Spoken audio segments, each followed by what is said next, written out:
Olá, vocês já me conhecem, eu sou Fernanda Ortiz, sou sócia aqui da Princípia. Hoje temos a Lélia Ramos, que também é sócia da Princípia Educação, e temos aqui uma convidada extraordinária. Ela é reitora, ela é mestre e, para mim, o principal, ela é professora. Ivanete Oliveira, seja bem-vinda. Aliás, nós sejamos bem-vindos, né? Porque a gente está na casa dela, praticamente na casa dela. Obrigada, Professora, Lélia. Prazerzão Fernanda, e estar aqui com a senhora. Vocês duas, é um verdadeiro presente para a gente recebê-las aqui na nossa casa. Pode ter certeza disso. Nós que estamos emocionadas, professora. Lélia, seja bem-vinda ao nosso podcast Obrigada. também, né? Que é a primeira vez da Lélia aqui. Obrigada. E hoje vou deixar a minha super amiga aqui conduzir esse podcast. Vou estar aqui participando, mas vou deixar com a minha querida Lélia para conduzir esse papo com a professora Ivanete. Gente, eu tô estreando em grandíssimo estilo. Eu tô muito honrada de falar com a professora Ivanete. Eu vou chamar de professora porque na nossa conversa ela falou que ela está reitora, mas que o título dela, que o orgulho dela é ser a professora Ivanete. Exatamente. Então vou chamá-la assim. Eu quero, Fê, se tu me der licença, entrar um pouquinho mais aqui na trajetória profissional da professora Ivanete, porque a gente foi investigar ela, né? Mexer nessa mulher, essa profissional, essa mãe, essa avó, essa esposa maravilhosa que a gente vai trocar hoje aqui, vai aprender muito com ela. Eu posso colocar até um trator, tá, gente? Que a mulher é um trator. É um trator. E energia, minha gente, a energia é contagiante. É por isso que ela atua em todas as frentes, assim. Reitora da Unifoa é só mais um título, né, professora? Porque a senhora atua em todas as frentes aqui. Eu gosto muito da educação. Tudo que envolve a educação e tanta formação desses educadores, isso me movimenta muito, sabe, Lélia? Então, acaba que eu entro em todas as frentes por conta disso, né? Hoje a gente vai esmiuçar aqui, vamos mexer nisso. Mas eu vou falar um pouquinho da trajetória profissional da professora Ivanete. Doutora, me corrija, fica bem à vontade se eu estiver errado, se eu esqueci de algum detalhe. A senhora é doutora em Educação na área de concentração de políticas públicas, é mestre em Educação Física na área de concentração de subjetividades e atividade física, é pós-graduada em Gerontologia, em Docência Superior, em Psicopedagogia Inclusiva, em Orientação, Supervisão e Administração Escolar, é licenciada em Pedagogia, licenciada e bacharelada em Educação Física, professora da Rede Pública de Ensino desde 83, atua na educação infantil, ensino médio e fundamental, atuou como assessora da Secretaria de Educação de Pinheiral, atualmente é reitora da Unifoa, onde já era professora desde 97, procuradora e pesquisadora institucional, coordenadora do programa Instituição de Iniciação à Docência da CAPES, integra o Banco de Avaliadoras do MEC, designada pela Portaria 430 de 2018, e exerce a função de presidente da Associação Nacional de Pesquisadores Institucionais. Também atua como professora de pós-graduação de lato e estrito sensu, sendo atualmente a docente permanente do Programa de Mestrado Profissional de Ciências da Saúde e do Meio Ambiente da Unifoa. É autora de artigos, capítulos de livros e livros que abordam a educação com ênfase em ensino superior, avaliação institucional, didática, formação do docente, educação física escolar e gerontologia. E foi uma das autoras do Atlas de Esporte Nacional, publicado pelo Ministério do Esporte. Seu último livro foi publicado em 2020 com o título Educação e Políticas Inclusivas, Ressignificando a Diversidade. E eu não posso esquecer, fui pesquisar também. Avó de 4 netos. Isso. A parte principal, né? Avó de 4 netos, casada há 42 anos e namorada há 46 anos. Isso é um detalhe importante. Então, só reforçando aqui, professora, a gente está muito honrada de falar com a senhora Adoro hoje. correr, ainda esqueceu. E musa da praia, tá, gente? Musa da da praia. Corre. Adoro correr na areia. E se a gente levantar as medalhas, então, vai ser papo de um dia aqui, não vai ser de uma hora, não. A gente está muito honrada de tê-la aqui conosco e a gente quer um pouquinho aprender e entender como foi essa trajetória da professora, porque a gente quer passar isso para as outras mulheres que também almejam esses cargos de liderança e de autogestão, não só no nosso mercado, que é o mercado da educação superior, mas em todo e qualquer mercado. Eu acho que mulheres que se apoiam vão mais longe. Então, a gente quer hoje aprender com a senhora. até quando você traz essa questão, Lélia, se eu olhar um pouco para a minha trajetória, eu vejo grandes mulheres que me apoiaram e que me trouxeram até aqui. Grandes, algumas delas, mesmo no tamanho, e outras grandes mesmo no sentido do fazer, do cuidado com a questão do gênero, do feminino, do empoderamento feminino. Né? Então, assim, eu sou de uma família que tem minha mãe teve 9 filhos, que criou sozinha esses 9 filhos. Né? Eu sou a caçula dos 9 filhos, em que somos 6 mulheres. Então, aí a gente já vê que dentro da própria família, a gente já tem um processo do gênero feminino fortalecido. Né? Quando a gente fala sobre isso, minha mãe ela foi uma grande incentivadora para que nós estudássemos.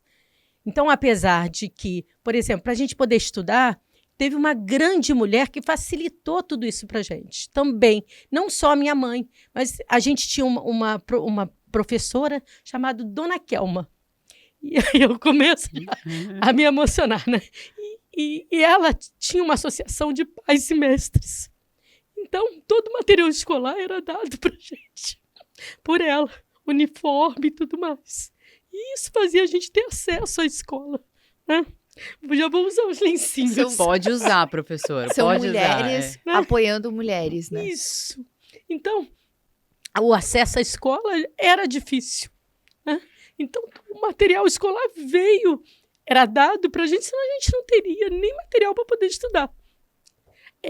Estou vendo aqui essa estante maravilhosa, né? E a nossa estante... Obrigada, Renata.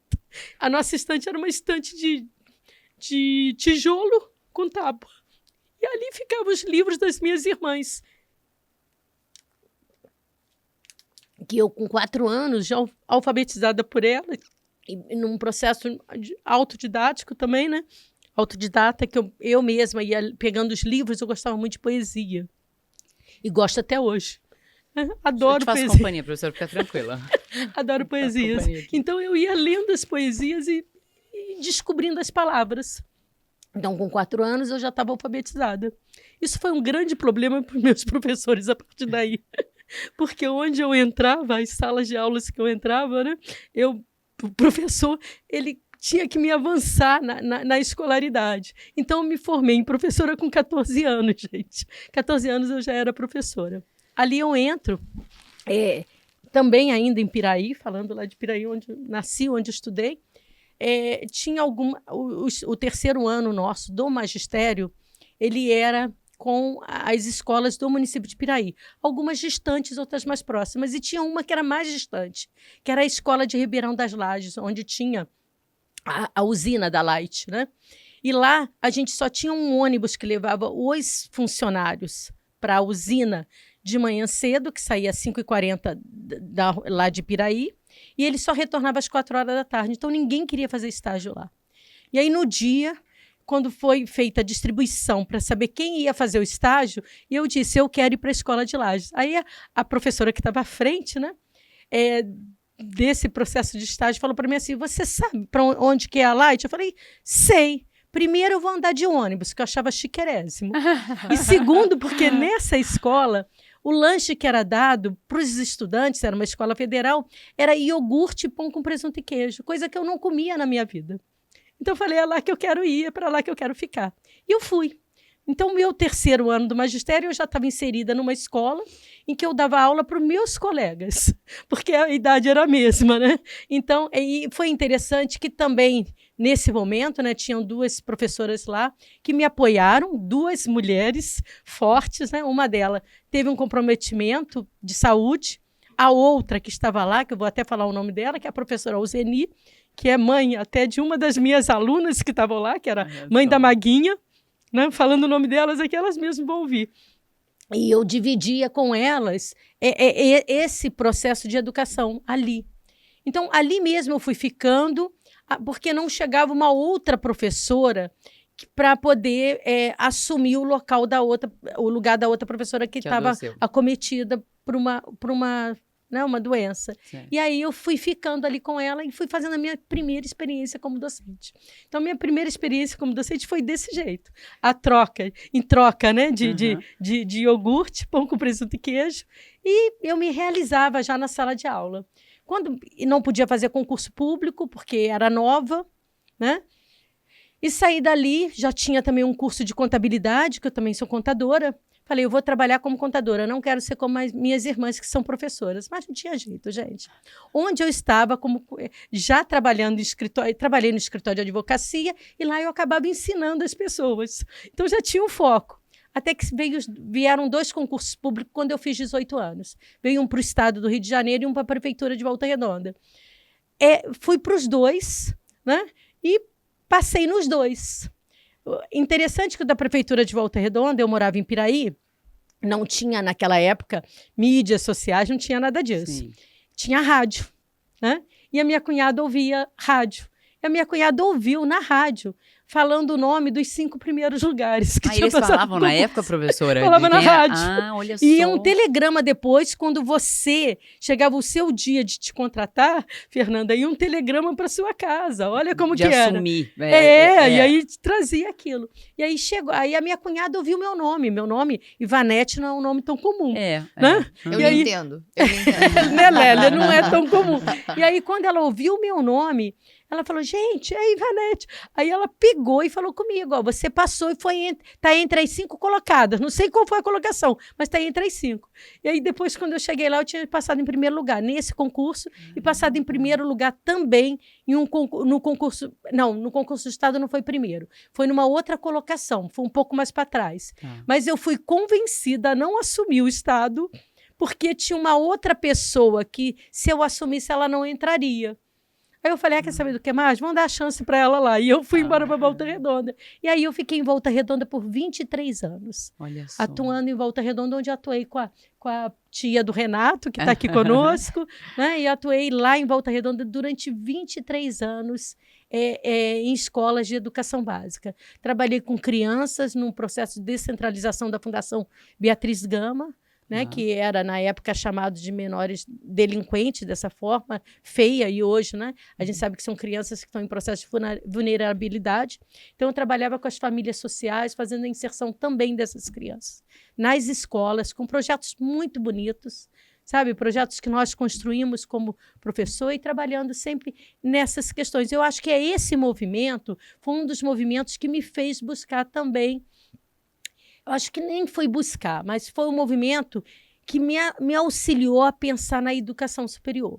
Né? Eu atuava já nas escolas de educação básica e, antes da LDB, era possível a gente ter a função de professor de educação física sem ser formado em educação física.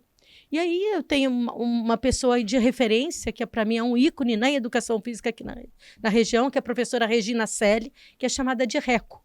Né? E ela, vendo essa a minha aptidão para capacitar os professores, para discutir as questões com as pessoas e tudo mais, ela me chamou para a gente refazer a proposta pedagógica da Prefeitura de Volta Redonda.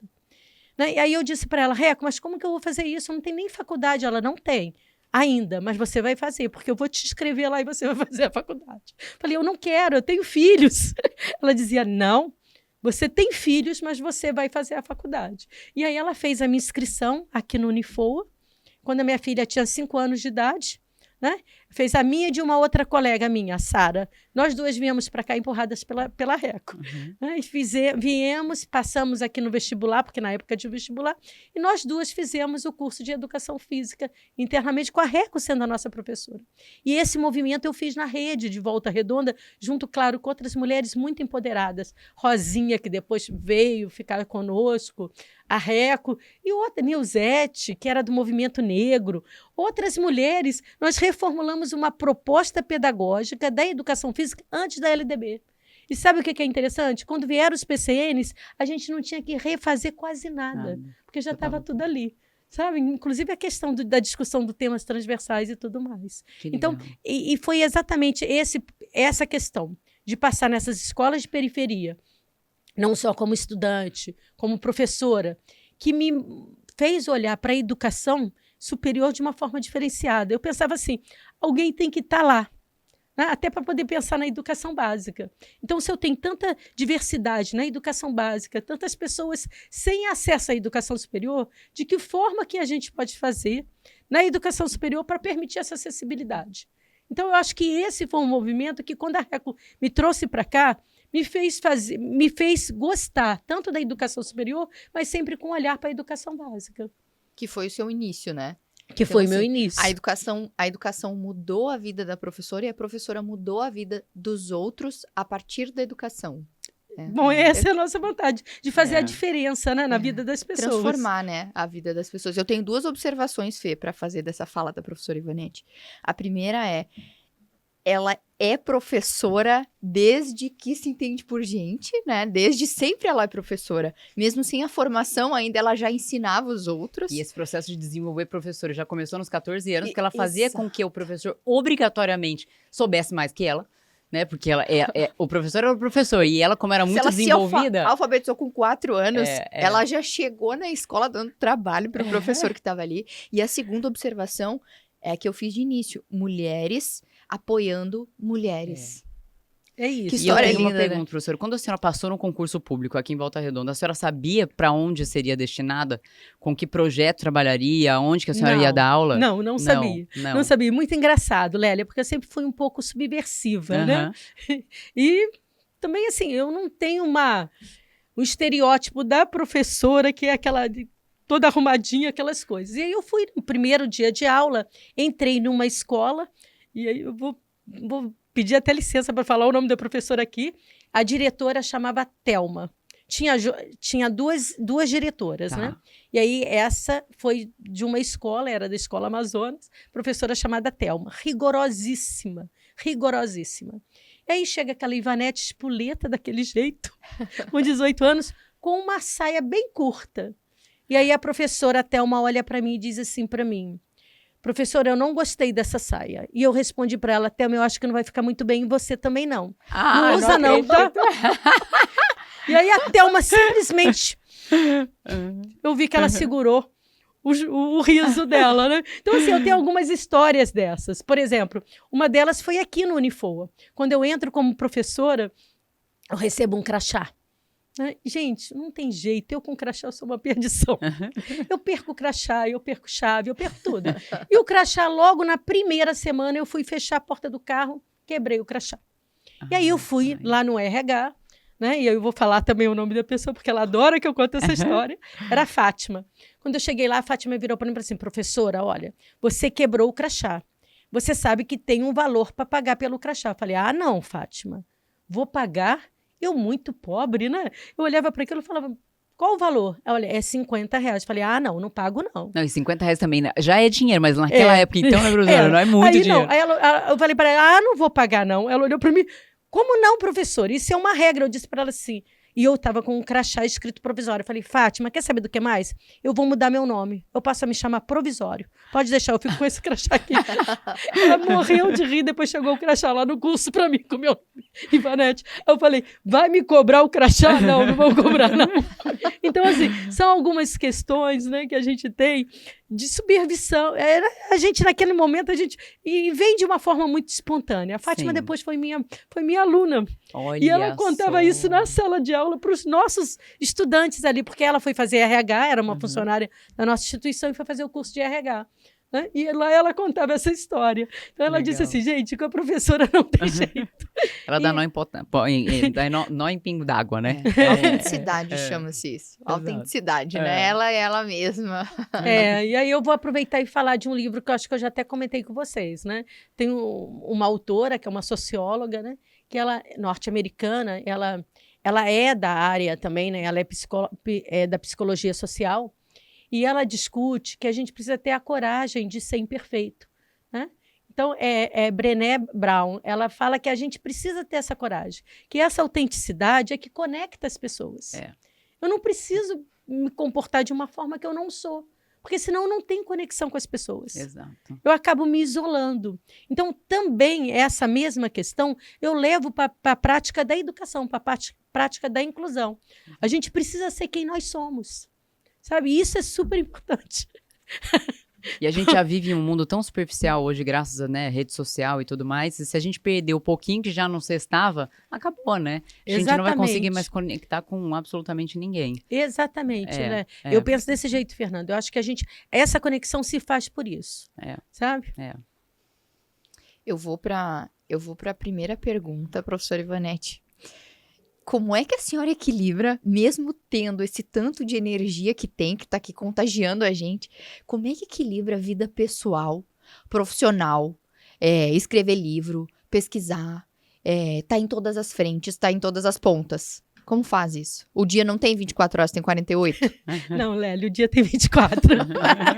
Meu marido às vezes pergunta isso também. Né? Eu acho que a primeira questão, Lélio, o meu parceiro é um cara super.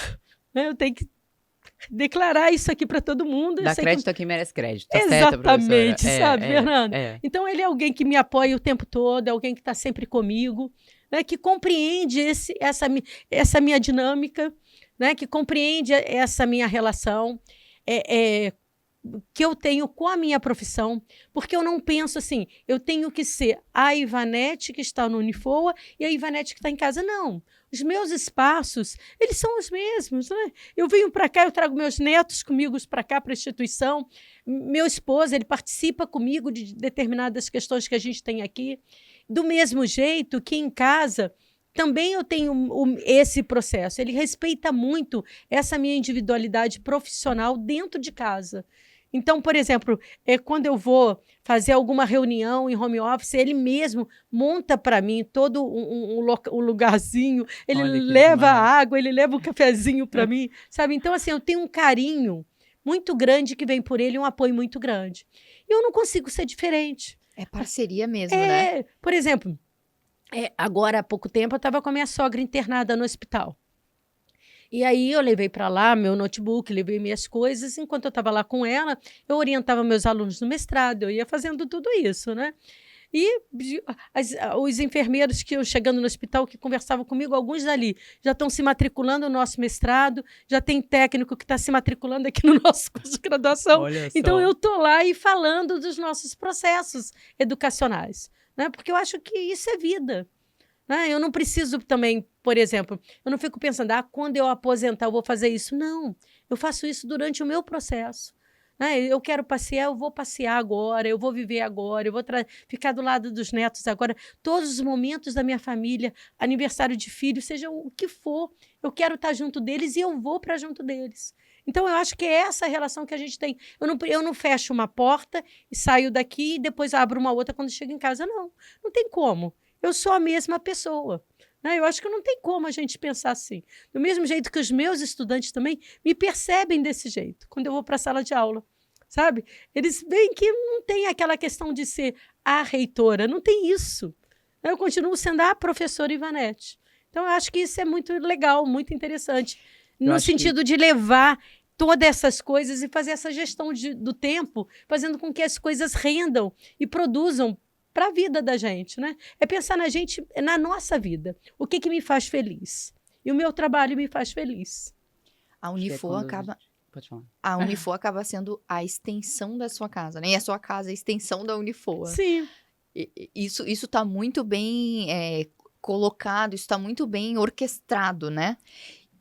Agora, contar para o pessoal, agora pela manhã a gente fez uma visita aqui na Unifoa, a Fernanda, e o que a gente percebe muito da instituição e dos alunos é essa integração, né? E não é só uma integração de os alunos, o relacionamento dos alunos com a reitoria e com os professores, mas a integração do lugar físico mesmo, né? De eles tomarem posse disso, né? Como a minha instituição de ensino, a Unifoa é o meu lugar, é a extensão física também da minha casa. Então, eles se sentem também muito acomodados aqui, né? Muito, Lélio. Acolhidos é a palavra. É engraçado você falar isso. A gente tem uma blusa que é usada aqui por mim, tá aqui o orgulho de ser Unifoa. Eu estava acabando de ler. E é usado por vários funcionários. Você vai ver. Ontem mesmo, né, me chamaram, porque teve uma funcionária que eu tenho um carinho muito grande por ela, que é a Camila. Camila voltou de férias. E aí ela eu trouxe um bolo pra gente comer aqui. Vem cá, vem tomar um café da tarde com a gente. E nós fomos pra lá tomar um café da tarde. Cheguei lá, tinha um monte de gente com a blusinha. Orgulho de ser Unifoa, né? E o mais interessante é quando você pega dirigentes de outras instituições, secretários de educação, né, professor Oswaldir, que chega pra gente e diz assim, eu quero uma camisa dessa, porque eu tenho também orgulho de ser Unifoa. Então, pessoas que não estão internamente conosco, que querem usar a camisa. Sabe? Porque a gente tem orgulho mesmo. O arriscado de vir aqui visitar, né, Fernanda? É que a gente quer ficar, né? Exatamente. E quer ter uma camisa dessa também. Eu ia falar, inclusive, eu quero uma camisa dessa. Queremos uma camisa dessa. Quando a gente sentou na mesa da professora, ela já estava com uma agenda linda, um caderno lindo da Unifoa, que eu já fiquei bem olhando o caderno dela. Falei, é lindo, passei não é? até a mão, assim. Falei, nossa, que caderno bonito. Né? Maravilhoso, professora. Fernanda, é lindo. E a Josi Sampaio, ela tem uma pegada muito legal também, né? Que é a Josiane Sampaio, que é a nossa superintendente executiva. Sim. O que ela faz? Ela ali não tem assim, segunda, terça, quarta, não. Aquilo tem... O próprio caderno, ele é dinâmico. Ele tem os nossos valores ali, eu não sei se você chegou a ver. Não, eu só vi a capinha. Fica os nossos valores, ali tem as nossas coisas e ele não tem... Você pode usar ele... não só naquele ano, mas pode continuar usando. Ai, que legal. Isso que é legal. A gente tem uma pegada aqui dentro da nossa instituição que é muito voltada para a questão da sustentabilidade, sabe? Da economia, de tudo mais. A gente não deixa de ser inovador, de trazer a tecnologia, sim. Vocês devem ter percebido isso, está em todos os nossos espaços, mas também nós temos essa sacada de que a gente tem que contribuir. Por sinal, a gente tem um mestrado, gente. Nosso mestrado em Ciência da Saúde e do Meio Ambiente. Então, a gente precisa contribuir com isso também, né? Sim, com certeza. Com certeza. Professora Ivonete, a senhora já nasceu professora praticamente, né? Veio de uma família de professoras, mulheres fortes todas, mas quando lá no início da carreira, e aí quando passou nos primeiros concursos lá com 18 anos, a senhora já almejava um cargo de liderança ou de alta gestão ou não? Isso foi acontecendo no decorrer da vida profissional? Acontecia naturalmente. Eu acho que assim, o jeito expansivo, a forma de chegar, de falar, né, de me indignar, né, porque eu fui de movimento estudantil, eu sou sindicalista, né, eu sou defensora da valorização docente. Se vocês verem, tem um postzinho que eu fiz lá no meu history, exatamente porque algumas pessoas acreditam que determinadas profissões, como médicos, engenheiros, né, e advogados, são as profissões de excelência. Eu concordo, são importantes, mas o professor também é importante. Então, quando eu sinto que há um processo de desvalorização da docência, eu me indigno, eu faço postagem, eu dou a resposta. E as pessoas que estão comigo naquele espaço, elas percebem que isso é uma resposta. Então, essa questão, quando a gente traz a educação conosco, Lélia, né, ela perpassa por todos os momentos, sabe? Ela perpassa por todos os momentos. Então, quando eu entrava num determinado espaço em que tinha alguma coisa que eu via que era contra o professor, ou que ia contra também o sentido do que qual é o maior significado da escola, né? A função da escola, que é a aprendizagem do estudante, e aí eu me movimentava. E, com isso, eu acabava assumindo alguns papéis de liderança, né? Como eu te falei aqui da professora Reca, que dizia para mim, não, você vai coordenar isso. Eu dizia, não, mas como? Né? Eu tenho também um fato interessante que aconteceu com a secretária de Educação de Volta Redonda, uma pessoa por quem eu tinha uma grande admiração, que hoje em dia ela já é falecida, mas eu tinha uma grande admiração. Foi uma pessoa que fez uma diferença tremenda no nosso município, que é a professora Emiliana Casagrande. Né? Eu tenho uma história com ela muito interessante, muito interessante. E aí, a professora Emiliana, quando ela primeiro, né, quando eu fui falar a primeira vez com ela, de uma forma muito equivocada, ela falou comigo que ela não acreditava no trabalho de um professor de educação física, porque ela via que o professor de educação física geralmente dava uma bola para as meninas jogarem queimada e a outra para os meninos jogarem futebol, e ficava na sombra lixando a unha. Aquilo me deixou muito indignada, e ali eu dei uma resposta para ela. Que a minha diretora que estava comigo, professora Elisa Fontes, queria sumir na hora, né? Eu disse para ela assim, professora Emiliana, Eu quero dizer para a senhora que o professor de educação física é como se ele estivesse numa vitrine de uma padaria. Todo mundo vê o que ele faz. Mas a gente tem outros professores dentro de escola que muitas vezes pegam um livro de português, né? Pede para o aluno ler ou depois conferir as respostas lá atrás. Aí ela ficou parada me olhando. Eu disse para ela assim, pior ainda, ele ainda pode pegar um carrinho de doce e sair vendendo doce nessa hora dentro da escola. E era um pouco da história dela. Exatamente. Quando eu falei isso, ela olhou para mim, eu achei que ela ia me fulminar, né? Você colocou o espelho na frente Eu saí da sala dela, Vamos... a minha diretora Elisa foi atrás de mim. Como você fez uma coisa dessa? Eu faço questão de falar os nomes, porque depois, quando elas ouvirem isso, vai dizer, ó, tem a nossa história lá, né? E aí eu disse para Elisa, naquele dia, naquela época, a Elisa ainda não tinha carro e ela estava comigo, né? Aí eu disse para ela, eu vou te deixar aí a pé se você voltar para lá. Ela, não, eu vou voltar para pedir desculpa, vamos voltar. Eu falei, não vou voltar para pedir desculpa, porque eu me senti ofendida. E esperei a Elisa e fomos embora. E eu tinha levado um projeto.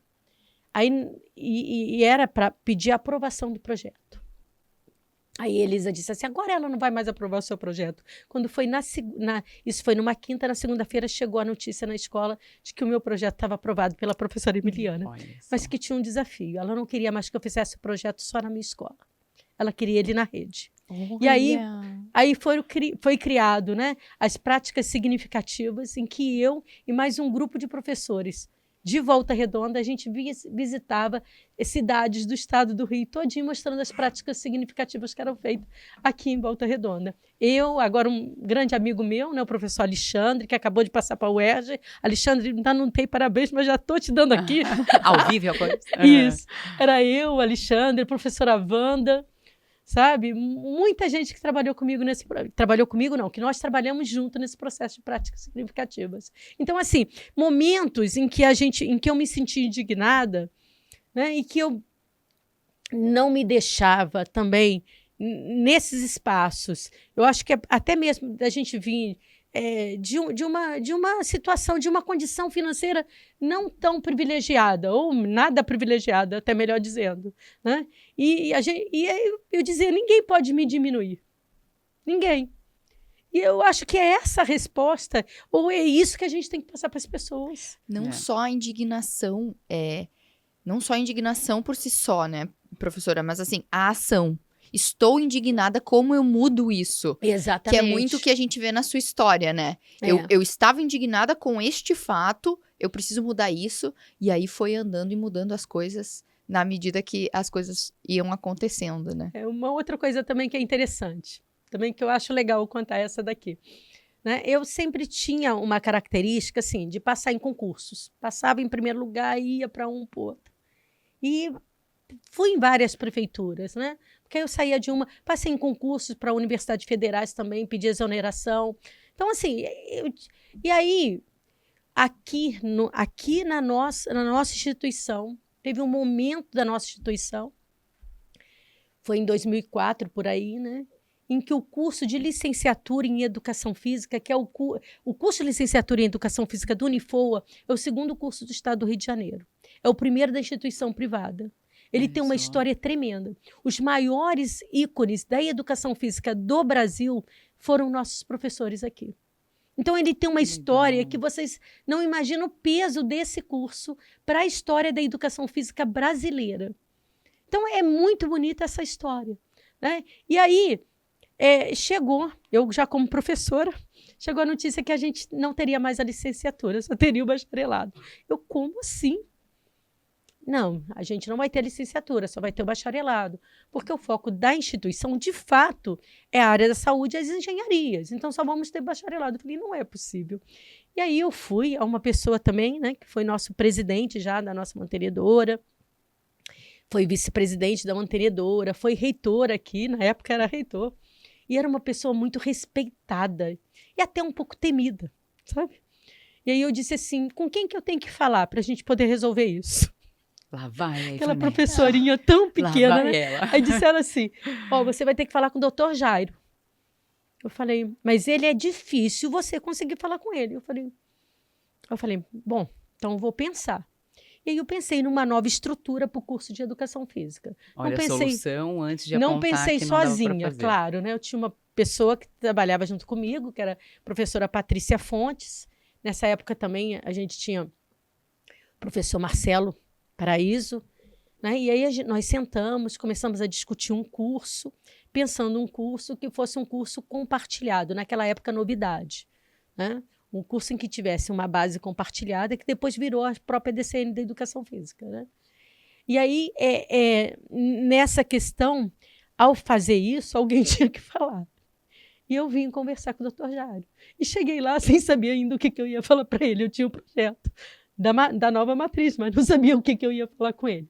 Quando nós entramos, ele virou para mim e falou assim. Aí a primeira pergunta que ele fez, primeiro, né, eu cheguei e falei assim, eu quero falar com o professor Jário, e ele não gostava de ser chamado de professor. A secretária dele, a Romilda, disse para mim, você vai chamar de doutor Jário. Eu falei, tá bom, pronto, já aprendi. Aí quando eu cheguei, eu falei assim, doutor Jário, eu vim aqui para trazer esse projeto. Ele olhou para mim e falou assim, então me diga, de que forma que isso daí dá certo? Aí eu olhei para ele e disse assim, olha, na educação física, a gente tem o bacharelado e a licenciatura. Se a gente tiver só o bacharelado, nós vamos ter vários estudantes aqui dentro. Mas, em compensação, a inserção no mercado profissional para eles vai ser muito difícil. A não ser que eles sejam donos, porque aqui a gente está no interior, né? Ou eles vão ser donos de academia, senão eles vão ter um subemprego. Agora, o professor de educação física, a licenciatura, a gente vai ter poucos, mas depois todos muito bem inseridos no mercado de trabalho. Aí eu olhei para ele e falei assim, por que os professores... E aí eu fui falando um pouco do que eu era, né? O professor de educação física, quando ele está na licenciatura, ele passa em primeiro lugar em concurso público. Então, ele virou para mim e disse, eu quero ver isso. Tá aqui. Você vai fazer... Não, pior, Lélia. Fernanda, pior. Você vai fazer... Então tá, professora, você vai poder colocar os dois cursos, licenciatura e bacharelado. Mas eu quero ver isso. Eu quero ver esse estudante passando em concurso público. Aí eu fui atrás de um colega meu, que era dono aqui de um curso preparatório para concurso público, Ramatiz, da professora associada, e falei assim, Rama, deixa eu ser professora lá. Eu quero dar aula para concurso público de educação física. Ele, então vem. Eu preciso fazer esse povo passar no concurso público. E eu fui. E os meus alunos passavam. Até o ponto que a gente tem dois, né, alunos que eu gosto muito, que é a Michele e o Leandro. Os dois fizeram o concurso, eles começaram a namorar. E eu disse para eles, se passar no concurso, tem que casar. Casaram, hoje são professores. Não acredito. E foram seus alunos lá no cursinho? Foram meus alunos. Que demais. Você vê, é muito legal, né? Michele Heider, hoje é uma mulher de grande poder também, né? De Valença. O irmão dela foi meu aluno também, que hoje é pró-reitor, inclusive, lá na Unifaa. Sabe? Que Leandro. legal. E assim, eles trouxeram, não passaram por esse processo. E legal, os meus estudantes passavam. O mais interessante, igual agora, eu tive que aí eu dou aula no 5º período da educação física. Tá. Assim, Renato? Tá, eu dou aula no 5º período e eu já provoco eles, gente, vamos fazer concurso, vamos passar que não sei o quê. Aí quando foi esses dias, aí eles falam geralmente para mim assim, mas professora, e quando que eu vou poder assumir? Eu falei, quando terminar. Mas professora, e se eu falei, mas nossa, mas você não é nada modesto, você acha que você vai passar em primeiro lugar? Eu já vou falando assim, né? Não é que passou? Aí ele veio atrás de mim, que beleza. Professora, passei em primeiro lugar no concurso e agora eu não posso assumir, né? Eu falei, não. Falei, mas faz outra, agora você já pegou. Exatamente. Então a gente acaba provocando isso. É a Michele e Vinícius. Leandro era o irmão dela. Tá. Michele e Vinícius, que são casados, têm uma filhinha linda. E são professores. Que bacana. E aí o bacharel não ficou sozinho? Não, e agora tem o bacharelado e a licenciatura. Permaneceu. Demais. E dali a gente foi construindo. Essa questão de ser curriculista, de construir, né, o currículo, por exemplo, de um curso de educação física, me dá expertise, foi me dando expertise para construir outros currículos. Sim. Então, eu trabalhei no currículo aqui das nossas engenharias, né, remodelamos todas as engenharias internamente. Trabalhei no currículo também da Escola de Gestão e Negócio, trabalhei no currículo da Medicina, né, modificamos. Aí, para o currículo da medicina, nós trouxemos também uma outra pessoa para nos apoiar, que é a professora Cássia Ferri, que nos apoiou nesse currículo da medicina. E agora a gente está trabalhando no currículo de comunicação da Escola de Comunicação. Olha Sabe? só. Então é muito legal o movimento que a gente vai fazendo. Muito. E até o próprio movimento do currículo é legal, tá, gente? Se vocês verem, quando eu digo assim, eu começo trabalhando um currículo. Eu começo trabalhando o currículo antes da implantação do currículo. Acompanho o primeiro processo da implantação. A partir dali, aquelas pessoas, aqueles professores que se destacaram, eles que vão estar capacitando os outros dos períodos adiantes. Que legal. E aí, ali eu já posso sair. Uhum. Aí o protagonismo passa a ser de outras Exato, pessoas. exato. E assim eles vão construindo, sabe? Muito Os legal. currículos vão sendo construídos sim. assim. É muito bacana. É. É muito bacana esse processo. Professora, como a senhora descreveria a importância da representatividade feminina no nosso mercado da educação superior brasileira hoje? A gente sabe que nós somos poucas, Sim. né? Somos interessante que na educação básica predomina as mulheres. E a gente sabe por quê, né? Porque todo o processo feminino é muito articulado à questão do cuidado. Eu tenho até eu gosto muito do livro do Paulo Freire, Professor Sim, Tia Não. Né? Eu nunca me permiti ser chamada de tia. E ensino isso para as pessoas. Não porque a gente vai romper com a questão do afeto, não é isso. A gente não rompe. É porque ser professor tem que ir muito mais do que para além dessa questão da afetividade. Tem que conter a afetividade, mas tem que ir para lá porque a gente tem que se pensar como profissional. E é se pensando como profissional é que a gente consegue também alcançar determinados cargos dentro de uma instituição de ensino, né? A valorização que a gente tem. Então, hoje, o empoderamento, a liderança feminina, quando a gente olha na educação de uma forma geral, na educação superior, ainda é pequena. Ainda é pequena.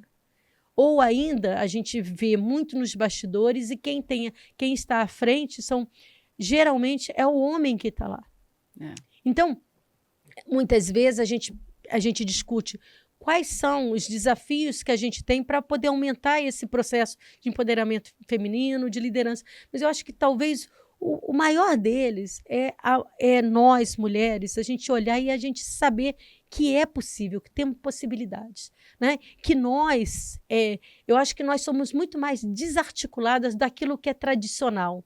A gente consegue olhar e pensar no inovador. Com certeza. Né? E eu penso que esse movimento leva as mulheres até ela assumir a liderança dentro dos processos educacionais da educação superior. Porque na educação básica a gente vê que ainda predomina, mas muito relacionada à questão do cuidado. Né? Agora, na educação superior, porque aqui, por exemplo, ainda mais numa instituição privada, a nossa é privada sem fins lucrativos, mas eu preciso olhar para cá e olhar para indicadores. Eu trabalho com indicadores, eu trabalho com metas, eu trabalho com planejamento estratégico. Né? A minha área, a minha formação, eu sou da gestão administrativa. A minha pedagogia foi voltada para esse processo de gestão administrativa. Então, eu gosto disso. Eu gosto de trabalhar com indicadores, eu gosto de trabalhar com Power BI, eu gosto de olhar para ali determinadas coisas e tomar decisões a partir disso. E eu penso também que a tecnologia ela vem como uma ferramenta ainda para quando a gente se acostuma, quando a gente se apodera da tecnologia, né, ela não é o protagonismo. O protagonismo é de quem a usa, de quem usa o artefato. Então, ela vem ainda para nos empoderar mais ainda. Eu adoro trabalhar com tecnologia. Então, eu penso que as mulheres hoje, na educação superior, elas têm que estar mais abertas a essa questão da inovação. É pensar que elas podem. Né? Eu costumo dizer que lugar de mulher é onde ela quiser. Eu costumo dizer não, né? Todo mundo diz isso. Né? Lugar de mulher é onde ela quiser. E eu acho isso legal. Que seja nas engenharias, que seja na área da medicina, que seja em qualquer espaço. Aliás, o lugar de todo mundo é onde cada um de nós, aqui onde a gente quiser, a gente consegue chegar. Consegue chegar não no sentido assim, do sucesso, de que nós não precisamos de outras pessoas, não. Exatamente pelo compartilhamento, pela rede de apoio, né, por requerer os nossos direitos, porque isso é super importante. Sim. Né? Não é pensar que o sucesso ou o insucesso só depende de nós. Não. Não seria isso. A gente saber que a gente tem direito e que a gente tem que requerer esse direito no nosso lugar. Então, eu penso, Lélia, que a mulher ela precisa se ver dessa forma. Né? Se ver dessa forma e fazer isso, é pensar em ações. De que forma que eu posso fazer para melhorar a minha realidade? O meu espaço. Né? Eu preciso melhorar o meu espaço. O espaço das outras que também estão comigo nessa. E sabe o que é interessante? A professora falando, pensando aqui. Eu sempre tive a premissa de que o sucesso de uma instituição, ela vem do professor e do aluno. O professor, se ele não souber encantar o aluno para ficar 5 horas olhando para a cara dele, não vai acontecer. E o aluno, ele tem que ser bem cuidado do começo ao fim. E aí eu atrelo que na maternidade, a mãe ela já vem com esse negócio do carinho, do cuidado, da atenção. E quando você pega instituições onde você tem reitoras, mulheres, você vê que tem muito projeto de cuidar do aluno, de estar próximo do aluno, que é o verdadeiro sucesso do cliente. Só que, infelizmente, algumas instituições elas não entenderam que tem que ter o pós-venda. Porque a instituição ela está muito mais olhando para a captação, quero captar, mas é um saco sem fundo, porque ela não olha para a evasão, e aí ela está fazendo todo aquele trabalho de captação, mas lá ela não está olhando. E aí vem uma reitora que é mulher, que é mãe, traz essa coisa de comunidade. Eu falo comunidade, que falo que a comunidade, né, sempre é de favela. Não, comunidade é pessoas unidas por algo, né, com uma coisa ali. Então, eu acho que quando você olha uma reitora mulher fazendo todo esse trabalho, e você compara, que não é uma briga entre homem e mulher, tá? Mas olhando mais nesse sentido do cuidado, da mãe, você vê que a reitora mulher, ela consegue trazer mais essa coisa da proximidade, da não evasão, de não olhar só para a captação, mas olhar para todos os pontos. Mas como as instituições não entenderam que elas são uma empresa, elas não querem fazer esse passo que a professora deu de olhar um Power BI, de ter meta, de ter aquilo, de ter isso, de ter aquilo. As instituições elas estão ficando no tempo. Ou elas estão ficando no tempo, ou elas estão sendo compradas por grandes grupos. E você vê que as instituições que não foram compradas por grande grupo, que estão em ascensão, que estão com baixa evasão, normalmente elas são geridas por mulheres. Eu vou aproveitar esse teu gancho, Fê, para a gente falar um pouquinho da tecnologia, porque nessa visita que a gente está fazendo aqui na Unifor, a gente viu muita tecnologia sendo utilizada. Não existe a tecnologia, existe a inovação, mas muitas instituições, a gente sabe aqui no nosso mercado da educação superior no Brasil, elas são resistentes a essa inovação, elas são resistentes à tecnologia. A Unifor não. A Unifor, ela utiliza muito bem da tecnologia, então, assim, o auditório de vocês que a gente visitou, maravilhoso. Os estúdios que vocês têm aqui de TV, de podcast, enfim, saber usar a tecnologia a seu favor, e é isso mesmo que a professora Ivanete falou. Falou agora com a gente.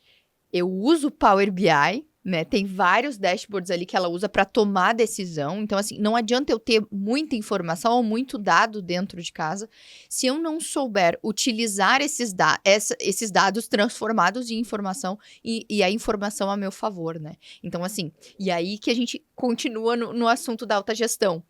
Todas as instituições têm acesso a isso. Elas só não sabem utilizar. Ou só, às vezes, resistem um pouco à utilização, né? E isso tem trazido benefícios para vocês, né, professora? Muito benefício, Lélia. Olha só, aqui eu digo que a tríade da minha gestão é o protagonismo estudantil. E a gente trabalha isso. Sabe, a gente tem eventos aqui em que o estudante ele está à frente de tudo. Eu considero, por exemplo, quando a gente tem um Interfoa, que é um grande evento nosso, que aquilo dali é uma metodologia ativa. É onde ele aprende a questão da gestão, né, de todo o processo, a trabalhos em equipe, ele trabalha um monte de coisa. Isso tem que ser valorizado como uma metodologia ativa. A gente tem também o FastFoa, que é um evento com música internamente aqui, que movimenta tudo. Vocês precisam ver que delícia que é.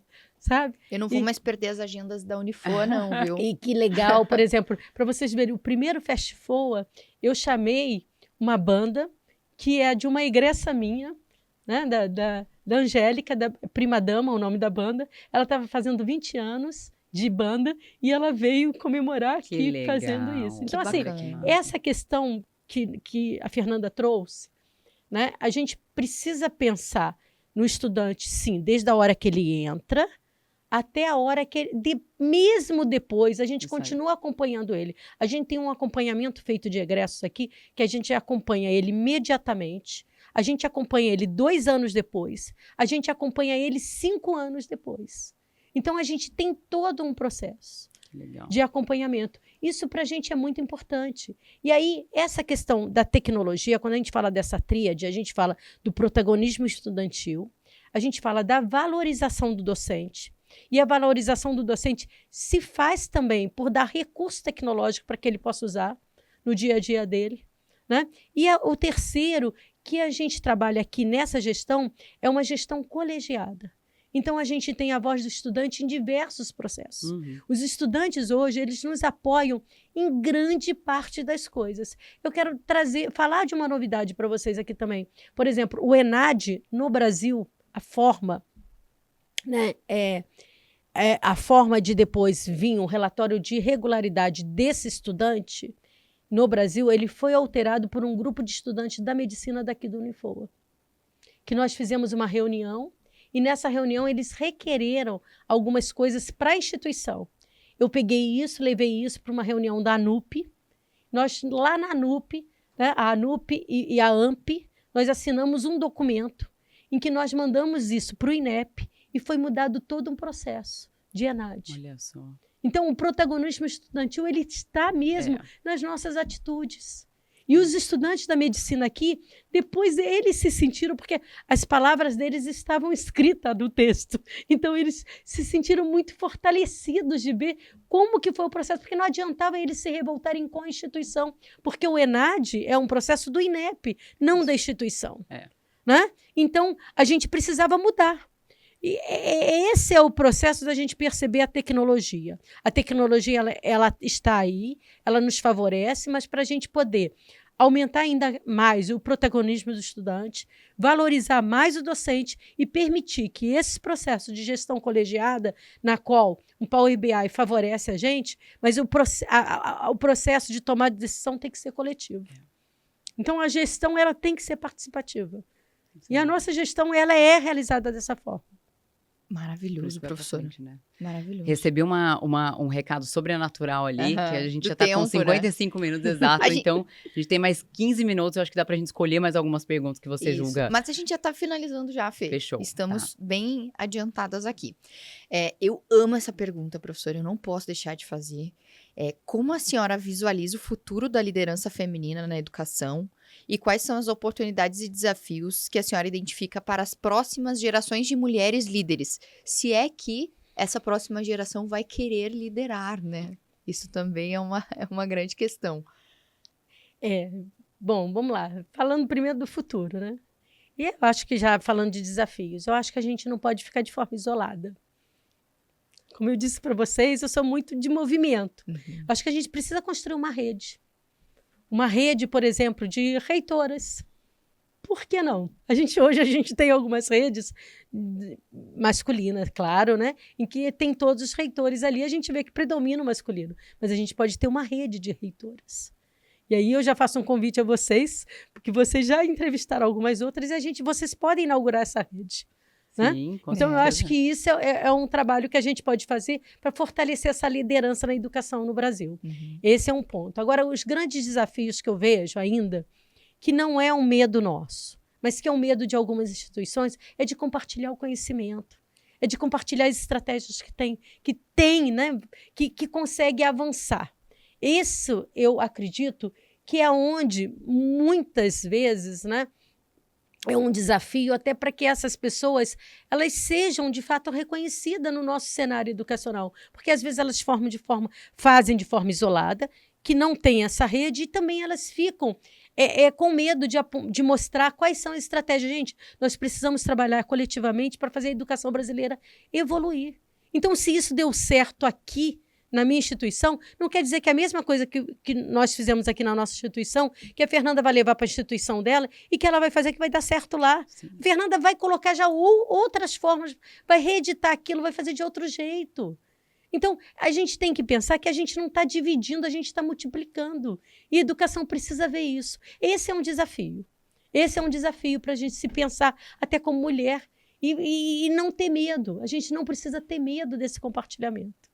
Né? Um outro desafio que a gente vê para essas questões da liderança é que ainda prevalece, e aí a gente tem que falar sobre isso, né?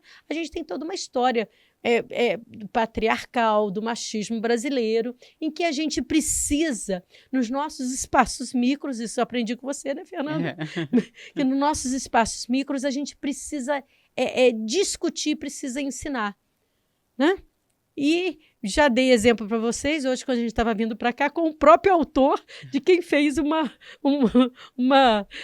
aí, né, na mídia, fazendo um agrado para professor, porque na fala dele dizia assim, quem merece um chocolate de Páscoa? E aí, qual o seu professor que merece? Quando ele fez essa pergunta, e aí tudo foi por água abaixo, quando ele fez essa pergunta para estudantes do curso de enfermagem, que 97% é de professoras, e lá elas lembraram de um professor. Aí pronto, aí ali foi mesmo a evidência de que eu estava certa. A pergunta induzida, né, professora? Exatamente. Qual o professor? Exatamente. Então, assim, quando eu vejo determinadas coisas acontecendo aqui na nossa instituição dessa forma, isso seja com funcionário, seja com estudante ou com professor, né? Eu vou lá e eu faço minha intervenção, que eu acho que é um processo pedagógico e educativo. Educativo no sentido da inclusão, de se pensar. Então, eu acho que esse é um papel de quem hoje está à frente ou está em processo de liderança, né? De demonstrar, olha, isso tem que ser feito desse jeito. Ó, você colocou aqui, prezados. Então, essa mensagem não é para as mulheres? Ah, não, é para as mulheres, então, prezados e prezadas. Né? Isso é uma coisa que eu faço no meu dia a dia. É um micro, né? É o micro. Que a professora Fernanda falou, que é o micromachismo, né? Que são Isso. as pequenas coisinhas que a gente acaba cometendo ali e deixando as mulheres de lado. E que não podemos, né? Não. O olho chegou a brilhar aqui, né, Fê? Dessa Liga das Reitoras, que a professora Ivonete... Gostou? Né? Rede, é uma rede. Ó. Gente, isso é Exato. maravilhoso. E quando a Fernanda pensou e trouxe essa ideia do podcast pra gente, tendo essa primeira temporada, assim, líderes, liderança feminina na educação superior, né? A gente sabia que a gente ia mexer numa pequeno número ali, né? A proporção é muito pequena de mulheres líderes nesse setor nosso, né, no setor educacional.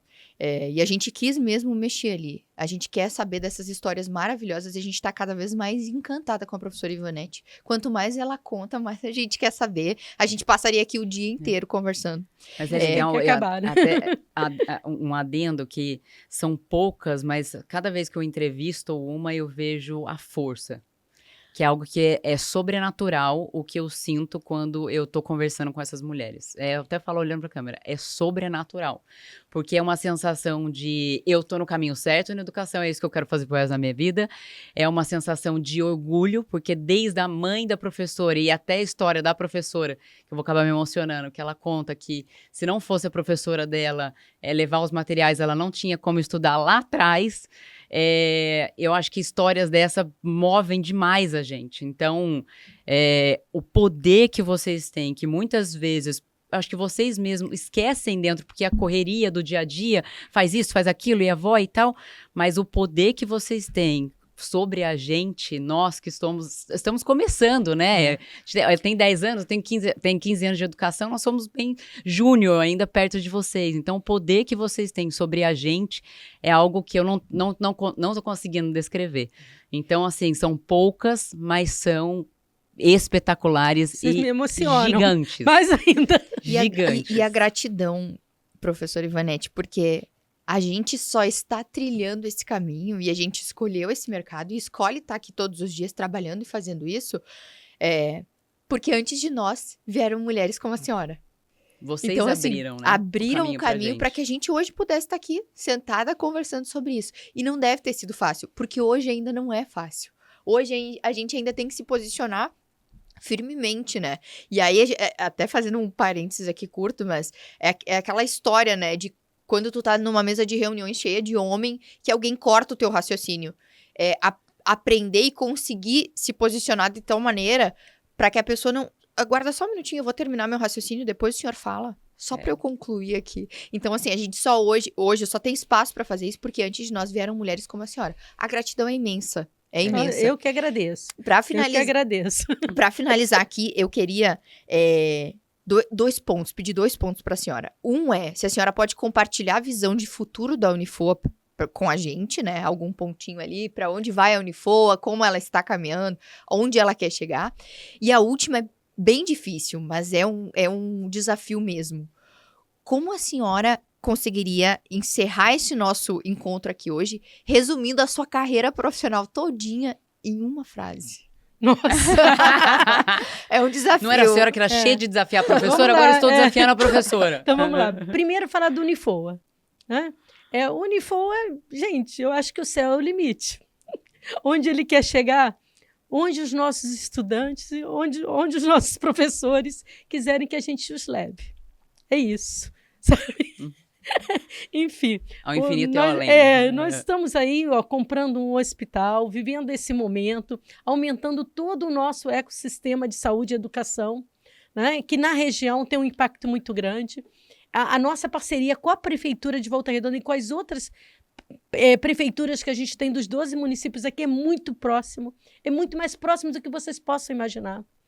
Né?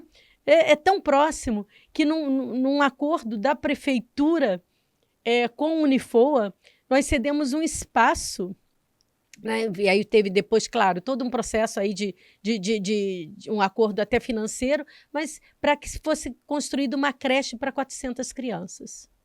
Então, assim, o processo hoje do Unifoa, o próprio prefeito de Volta Redonda, ele coloca que o nosso presidente, o Eduardo Prado, primeiro ele chamava ele de secretário sem pasta, porque ele resolve muitas coisas no nosso município. Depois ele passou a chamar ele de prefeito sem pasta.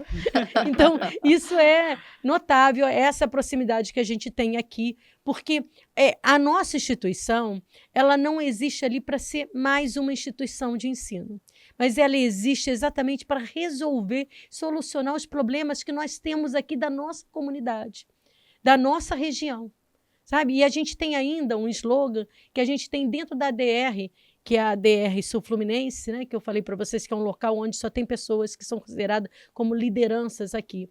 Nós moramos aqui, mas a gente tem que atuar em toda a região. Esse é o nosso slogan. Então, hoje o Unifoa, ele faz, numa parceria muito forte com Volta Redonda, ele faz muita coisa por Volta Redonda. Muita coisa. Eu não daria, 5 minutos que a gente tem aqui, não daria para falar as coisas que são feitas, mas isso é noticiado o tempo todo pelo próprio prefeito, com cartas escritas à mão, pela própria mão, até para o MEC falando disso. Para vocês terem uma ideia, quando a gente tem avaliação aqui, o prefeito faz questão de vir até aqui falar com os avaliadores. O prefeito. Então, enfim, por isso a gente não tem limite, tá, Lélia? Não tem limite. Se os nossos estudantes chegarem para mim e falarem assim, professora, vamos fazer tal coisa, não tem limite mesmo. Eles já até produzem foguete internamente. A gente tem um professor Ítalo, que trabalha, né, com essas questões de foguete, eles produzem foguete. Então não tem limite. Eu acredito, pela nossa visita aqui, pela energia da professora Ivanete, a Unifoa não tem limite. Só está começando. Só está começando. E vai ser sempre o começo, porque a gente não tem fim mesmo, a gente só está começando. E aí, qual foi a outra pergunta? Eu tinha que resumir uma. Isso, resumir a sua trajetória profissional lindíssima e inspiradora em uma frase. Nossa, que dificuldade. Bom, eu acho que foi uma aprendizagem com muitas mulheres, né, fortes que eu tive na vida. E, assim, falando dessas mulheres, eu acho que agora eu posso falar até de uma mulher que agora só tem 9 anos, que está chegando hoje de 40 anos. Então, eu aprendi com grandes mulheres, e quando eu digo pequenas mulheres, com as minhas netas também, sabe? Então, acho que a aprendizagem contínua, essa seria a frase. E eu me emociono mais uma vez. Estamos todos emocionados, professora. Obrigada, professora. A aprendizagem que hoje a gente teve aqui em grande estilo, né, Fê? Eu tô até sem palavras. Se eu for me declamar aqui, eu vou chorar de novo. Mas, professora, você com certeza é uma das mulheres mais incríveis que eu já tive a oportunidade de conhecer nos meus 33 anos de idade. Muito obrigada por isso. Muito mesmo. Obrigada, Fernanda. Pode cortar, meu amigo. Vou cortar, porque vai aguentar chorando dele.